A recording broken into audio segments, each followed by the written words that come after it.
Hi there, friends. It's Miss Susan, and I'm bringing you Chapter 4 of Midnight on the Moon. Hope you guys have been enjoying so far. I know I have. And I'm excited to see what happens to Jack and Annie. If you remember at the end of Chapter 3, Annie opened the door. She said the magic words, "Open sesame," opened the big door, and they stepped out onto the moon. Chapter 4, Moon Rabbits. "Oh, wow," said Annie. She took a step forward. But Jack stood frozen. He wanted to get a good look at everything first. He stared at the ground.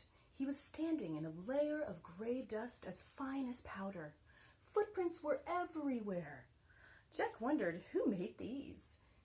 He reached into his backpack for the moon book, and to his surprise, it was as light as a feather. He found a picture of footprints on the moon, and he read, "The moon has no rain or wind to blow the dust around, so footprints will never wear away naturally, not even in a billion years." "Oh, man," Jack said. The moon was the stillest place he had ever been. It was as still as a picture, and its stillness would never, ever end. Jack stared at the ink-black sky. A lovely blue and white ball glowed far, far away. Earth. For the first time, it really hit Jack. They were in outer space. "Look!" Annie cried, laughing. She bounded past Jack, almost flying through the air, landed on her feet, jumped again. "I'm a moon rabbit," she called. Jack laughed. How does she do that, he wondered. So he turned to the page and he read, "A person weighs less on the moon because of the moon's low gravity and lack of air. If you weigh 60 pounds on Earth, you would only weigh 10 pounds on the moon." "Don't just stand there reading," said Annie, grabbing the book from Jack's gloved hand. She tossed it into space, and it flew far away. Jack started after it. He bounded up and down, boing, boing, boing. Now he felt as light as a feather. "Look," he called to Annie, "I'm a moon rabbit too." Where Jack's boots hit the ground, moon dust gracefully sprayed into space. The book had landed at the edge of a shallow crater. Here's a picture of him chasing the book. Definitely a trick a sister would play on a brother, huh? But when Jack reached the book, he tried to stop, and his feet slipped. He fell right over, and he lay on his side. He tried to stand, but he was off balance, so he tried again. But the dust was just too deep, and his spacesuit was way too clumsy. "You okay?" asked Annie. "I can't get up," said Jack. "You shouldn't have been goofing off," said Annie wisely. "You goofed off first," said Jack. "Now help me up, please." Annie started toward him. "Don't fall too," warned Jack. "I won't." Annie moved very slowly. She half floated, half walked. "Give me your hand," she said. Annie grabbed Jack's hand, and she pressed her boot against his and pulled him up.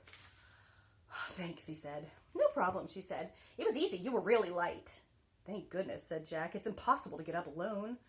He picked up the moon book. It was covered with dust. He brushed it off. "Oh, wow, look," said Annie. She stood at the end of the crater. "What is it?" said Jack. "A moon buggy," said Annie. The buggy was parked in the crater. It had 4 huge wheels. "Let's go for a ride," said Annie. "We can't," said Jack. "We only have 2 hours of air in our tanks, remember?" "I bet we find the M thing faster if we take the moon buggy," and Annie bounded right into the crater. "But we can't drive," said Jack. "I bet I could drive this," said Annie. "It looks easy. Come on." She jumped right into the driver's seat. "You don't have a license," said Jack. "Who cares?" said Annie. "There aren't roads on the moon or stoplights or police either." She was right, Jack thought. "Well, go slow," he said, and he climbed in beside her. Annie pushed a button labeled "on," and the moon buggy lurched backwards. "Yikes!" said Annie. "Step on the brake!" yelled Jack. Annie pressed a pedal on the floor, and the buggy stopped with a jerk. "Whew!" she said. "It must be in reverse," said Jack. "Let me help. I gotta study the..." But before he could study anything, Annie pushed another button. The buggy tilted back. Its front wheels started to rise into the air. "Let me out of here!" yelled Jack. But Annie just pushed more buttons. The buggy's front wheels landed back on the ground. The buggy leapt forward.